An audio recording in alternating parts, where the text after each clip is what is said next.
Les decíamos que esta semana falleció Samuel Ruiz en Chiapas, en San Cristóbal de las Casas, el obispo de los pobres, uno de los obispos que participó en el Concilio Vaticano II, que tuvo una excelente relación con los indígenas y además fue mediador entre el Ejército Zapatista de Liberación Nacional y el gobierno de México cuando apareció la revuelta zapatista el 1 de enero de 1994. Ahí vemos las imágenes de Samuel Ruiz, La voz de los sin voz, muy bien titulado, por supuesto, el obispo de los pobres. Creo que vamos a escucharlo a él mismo también ahora.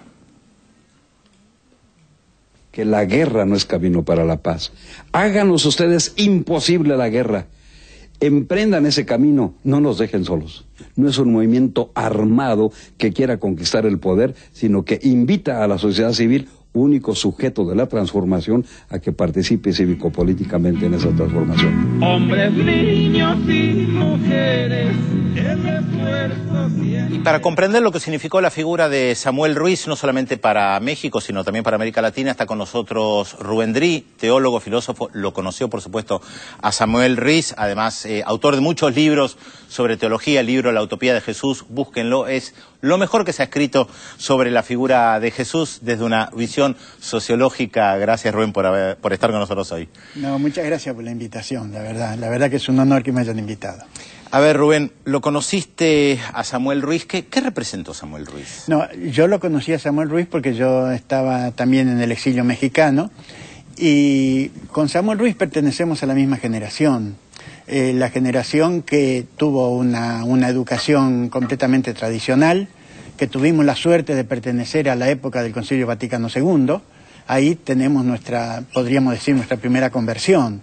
Es decir, comenzamos a tener la otra visión realmente de lo que es el cristianismo, de lo que es la iglesia, del compromiso, y después ya viene la otra conversión más, que cuando tomamos contacto, yo digo con el pueblo, Samuel Ruiz toma contacto fundamentalmente con las etnias indígenas, con los pueblos originarios, ¿no? Y realmente ese contacto que él toma con los pueblos originarios produce en él una transformación realmente muy profunda, ¿no?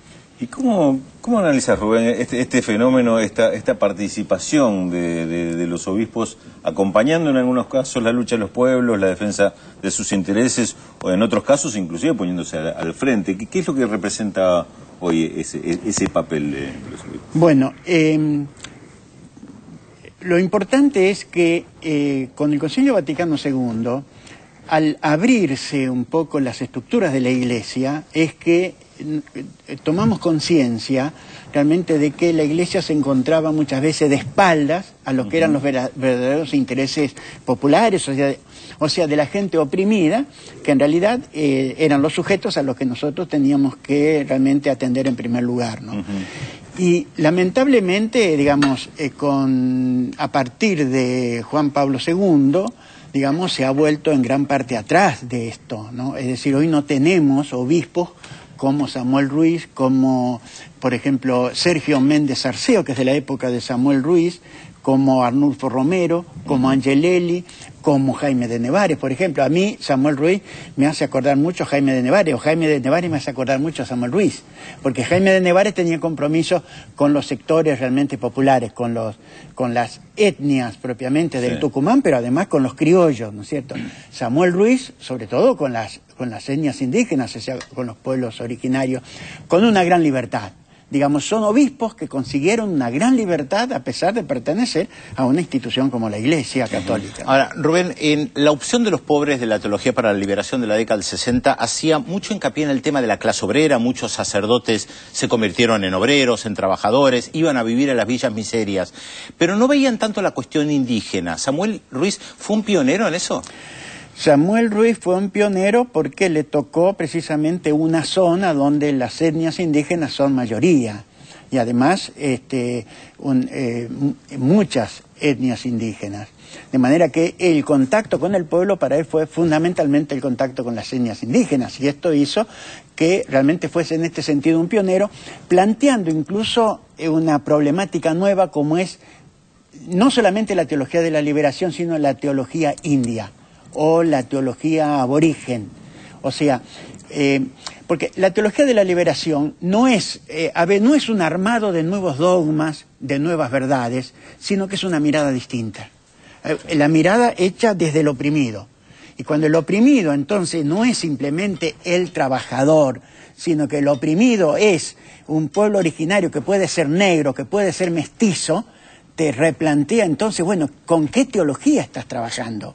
Y esto te obliga entonces a replantearte lo de raíz, ¿no? Y en el caso del aporte de Samuel Ruiz, ¿cuál es? Al plantear esto de la teología... Lo que él plantea que hay que repensar la teología desde de la misma cultura indígena. Claro. ¿No es cierto? Claro. Y no trasladar desde nuestra cultura, trasladar una teología, ¿no? Lo que lleva a replantear a su vez una iglesia autóctona, ¿no es cierto? Que naturalmente esto plantea una contradicción muy grande con el Vaticano, que son las contradicciones que tuvo Samuel Ruiz, ¿no? Que él las tuvo... es muy importante esto porque él, Sergio Méndez Arceo, precisamente son dos... Yo los conocí mucho, sobre todo lo conocí mucho más a Sergio Méndez, pero pertenecíamos al mismo equipo.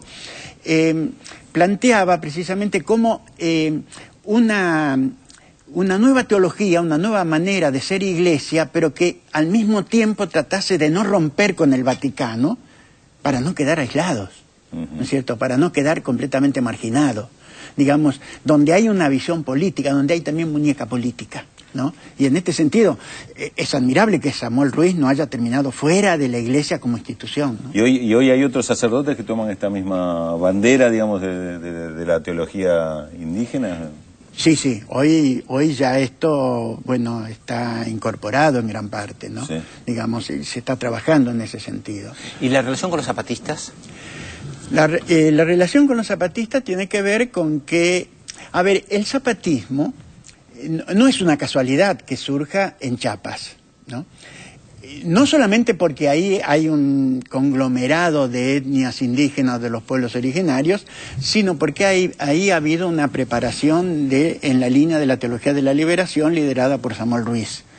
En este sentido yo puedo aportar algo también porque yo era profesor de un instituto que se hacía en Colima, en México, que era sobre problemas sociales, donde se preparaban catequistas, muchos de los cuales iban a Chiapas, ¿no es cierto? Entonces ahí ha habido toda una preparación, digamos, abierta, ¿no es cierto?, que posibilitó esto, que en un determinado momento, cuando las etnias indígenas, cuando los pueblos originarios vuelven a tomar nuevamente conciencia de su propia dignidad, viene la propia organización y viene entonces el reclamo. Entonces, y ahora, ¿cómo se lleva la lucha? Bueno, eso se tiene que hacer desde la base, ¿no? Entonces, pero surge ahí precisamente, en gran parte, creo yo, también por este aporte que hizo la Iglesia con Samuel Ruiz, ¿no? Ahora, conversando en otras oportunidades, decías también que ustedes que en la década del 60 aparecieron con esa ventana que se abrió, que fue el Concilio Vaticano II, había muchos temas que no habían visto y que ahora aparecen como novedosos también para ustedes, la ecología, el tema de la mujer. ¿Y qué pensaba Samuel Ruiz de eso? Bueno, Samuel Ruiz se fue abriendo eso. Recordemos que, a ver, Samuel Ruiz viene de la derecha, digamos, o sea, viene de una posición propia ortodoxa de la Iglesia, ¿no es cierto? Concilio Vaticano II, por eso yo hablaba de una primera conversión, el Concilio Vaticano II abre las puertas, nos hace tomar conciencia de los nuevos problemas, nos hace tomar conciencia del encierro en el que estábamos, y después ya viene, cuando tenemos contacto con el pueblo, él con las etnias indígenas, entonces viene otra conversión, ¿no es cierto?, que no termina nunca, que se va profundizando, va creando nuevos conflictos que trata de irlos solucionando. Y van apareciendo entonces, a medida que uno se abre, aparecen los nuevos problemas. Y entonces aparece el tema de la mujer, el tema de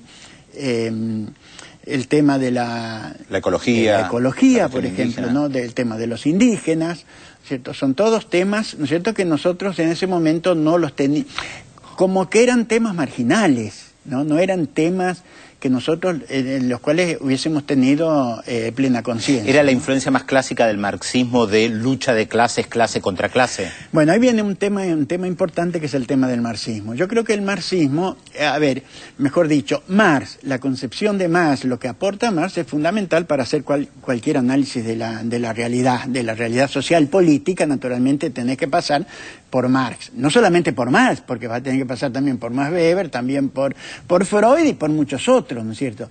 Entonces, ahora el problema es que en un primer momento, claro, el marxismo como que te atrapa demasiado, ¿no es cierto? Y por ahí no te deja ver precisamente esta otra problemática, porque te encierra demasiado en lo que es la clase obrera. Entonces, en este proceso nos hemos ido abriendo. Bueno, Samuel Ruiz se fue abriendo precisamente a toda esta otra problemática, ¿no? Y hoy tenemos, bueno, desafíos muy grandes como, bueno, toda la teología negra, la teología india, no indígena, la teología india, la teología de los pueblos asiáticos, ¿no es cierto? Es decir, ya no se trata, ¿no es cierto?, de una teología que está encerrada en la verdad, sino que es precisamente una búsqueda de sentido religioso, ¿no es cierto?, que parte de las distintas culturas, ¿no? Digamos, estos son los grandes desafíos de la teología de la liberación, y en este sentido Samuel Ruiz realmente es un verdadero pionero, ¿no?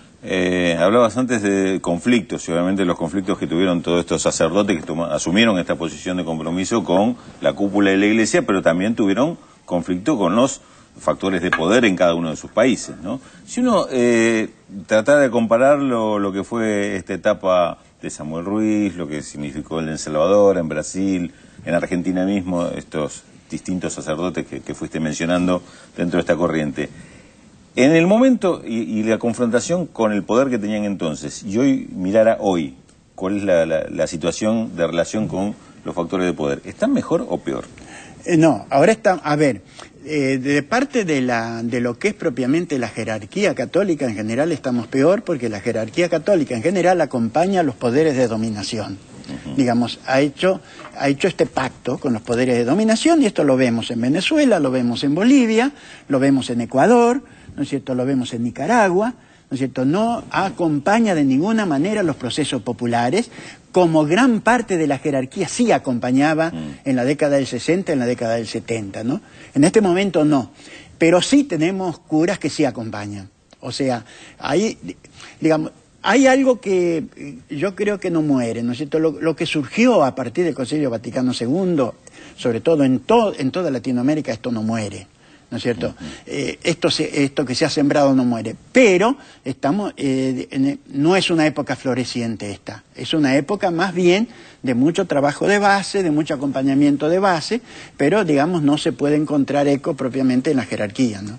Bueno, muchas gracias, Rubén, por acompañarlos. Les recordamos, profesores, una materia que se llama Sociología de la Religión en la Universidad de Buenos Aires, en la carrera de Sociología, y además mencionando el exilio en México, ahí estuvieron también Miguel Ramondetti, que fue secretario general del Movimiento de los Sacerdotes para el Tercer Mundo, que también conoció a Samuel Ruiz, y le mandamos un cariño muy especial a María Esther, su compañera de tanto tiempo. María Esther, una hermosísima mujer. Que también conoció a Samuel Ruiz.